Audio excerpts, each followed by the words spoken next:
നമ്മുടെ ഭാരതത്തിൻ്റെ യുദ്ധ പാരമ്പര്യം നമ്മളെ പഠിപ്പിക്കുന്ന ഒരു കാര്യമുണ്ട്. കുട്ടികൾ, സ്ത്രീകൾ, വയോധികർ, നിരായുധരായിട്ടുള്ള ആളുകൾക്കെതിരെ ഒരിക്കലും യുദ്ധം ചെയ്യാൻ പാടില്ല എന്ന്.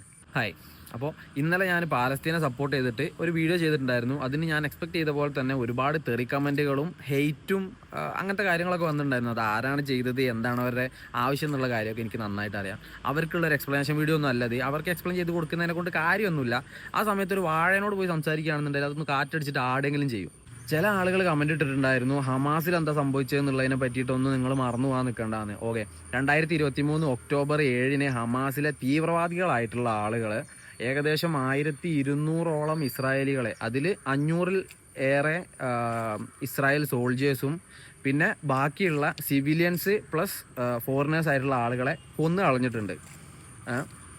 അതിനുശേഷം ഒക്ടോബർ 7 മുതൽ 2025 ഒക്ടോബർ 1 ഇന്ന് വരെയുള്ള ഈ സമയം കൊണ്ട് ഫലസ്തീനിലുള്ള 66,000 വരുന്ന സിവിലിയൻസ് ആയിട്ടുള്ള ആളുകളാണ് കൊല്ലപ്പെട്ടിട്ടുള്ളത്. ഹമാസ് സോൾജേഴ്സ് ഇസ്രായേലിലുള്ള ആളുകളെ കൊന്നു കളഞ്ഞതിന് അതിന് സിവിലിയൻസ് ആയിട്ടുള്ള നിരായുധരായിട്ടുള്ള കുട്ടികളെയും സ്ത്രീകളെയും വയോധികരുമായിട്ടുള്ള ആളുകളെ കൊന്നുകൊണ്ടാണോ അതിന് തിരിച്ചടി കൊടുക്കേണ്ടത്? ഇതിനെപ്പറ്റി ഇസ്രായേലി സോൾജേഴ്സ് പറയുന്നത്, ഞങ്ങൾ സ്നൈപ്പർ വെച്ച് നോക്കിയ സമയത്ത് ആ കുട്ടികളുടെ പിന്നിലായിട്ട് ഹമാസ് സോൾജേഴ്സ് ഒളിച്ചിരിക്കുന്നുണ്ടായിരുന്നെങ്കിൽ അവർ മരിക്കട്ടെ എന്ന് കരുതിയിട്ടാണ് ആ കുട്ടികളെ ഞങ്ങൾ കൊന്നിട്ടുള്ളത്. അതുപോലെ തന്നെ ഹോസ്പിറ്റല്, സ്കൂള് പോലുള്ള സ്ഥലങ്ങളിൽ ഹമാസ് സോൾജേഴ്സ് തമ്പടിക്കുന്നുണ്ട് എന്ന് കരുതിയിട്ടാണ് ഞങ്ങൾ അങ്ങോട്ടേക്ക് ബോംബ് എറിഞ്ഞിട്ടുള്ളത്. അതുപോലെ ഈ കുട്ടികളെ പിൽക്കാലത്തേക്ക് ഹമാസ് സോൾജേഴ്സ് ബ്രെയിൻ വാഷ് ചെയ്ത് തീവ്രവാദികളാക്കിയേക്കാമെന്ന് കരുതിയിട്ടാണ് ഞങ്ങൾ അവരെയൊക്കെ കൊന്നു കളഞ്ഞിട്ടുള്ളത് എന്നാണ് ഇസ്രായേലി സോൾജേഴ്സ് ഇതിനെ പറ്റിയിട്ട് എക്സ്പ്ലെയിൻ ചെയ്ത് പറയുന്നത്.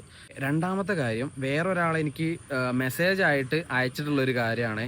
ഇന്ത്യക്ക് ഒരുപാട് സഹായങ്ങൾ ചെയ്തിട്ടുള്ള ഒരു രാജ്യമാണ് ഇസ്രായേൽ. അതുകൊണ്ട് ഇസ്രായേലിനെ ബോയ്ക്കോട്ട് ചെയ്യുന്ന ആളുകളെ ഞങ്ങൾ ബോയ്ക്കോട്ട് ചെയ്യുന്നത്. ഒരിക്കലും ഇന്ത്യയോ ഇന്ത്യൻ മിലിറ്ററിയെയോ കൂട്ടിക്കൊടുത്തുകൊണ്ട് നിങ്ങളുടെ അഭിപ്രായം പറയേണ്ട കാര്യമില്ല. കാരണം ഇന്ത്യ മഹാരാജ്യത്തിന് അല്ലെങ്കിൽ നമ്മുടെ ഭാരതത്തിൻ്റെ യുദ്ധ പാരമ്പര്യം നമ്മളെ പഠിപ്പിക്കുന്ന ഒരു കാര്യമുണ്ട്.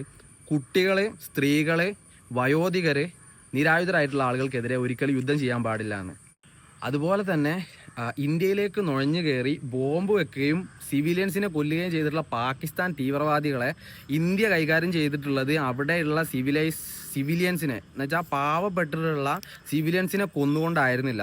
അവിടേക്ക് കയറി ചെന്ന് ആണുങ്ങളെ പോലെ ധീരന്മാരായിട്ട് കയറി ചെന്ന് പാകിസ്ഥാനിലെ തീവ്രവാദികളെ വധിച്ചുകൊണ്ടായിരുന്നു. അതുകൊണ്ട് നമ്മുടെ ഇന്ത്യയിലെ ധീര ജവാന്മാരെ ഒരിക്കലും ഇസ്രായേലി ഷണ്ടന്മാരെ വെച്ചിട്ട് ഒരിക്കലും കമ്പയർ ചെയ്യാൻ പാടില്ല.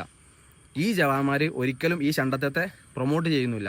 എന്തുകൊണ്ട് ഇതുപോലെ ഇസ്രായേലിന് അവിടെ കയറി ചെന്ന് അല്ലെങ്കിൽ പാലസ്തീനിൽ ചെന്നിട്ട് അവിടുത്തെ ഹമാസ് സോൾജേഴ്സിനെ മാത്രമായിട്ട് വധിച്ചുകൂടാ?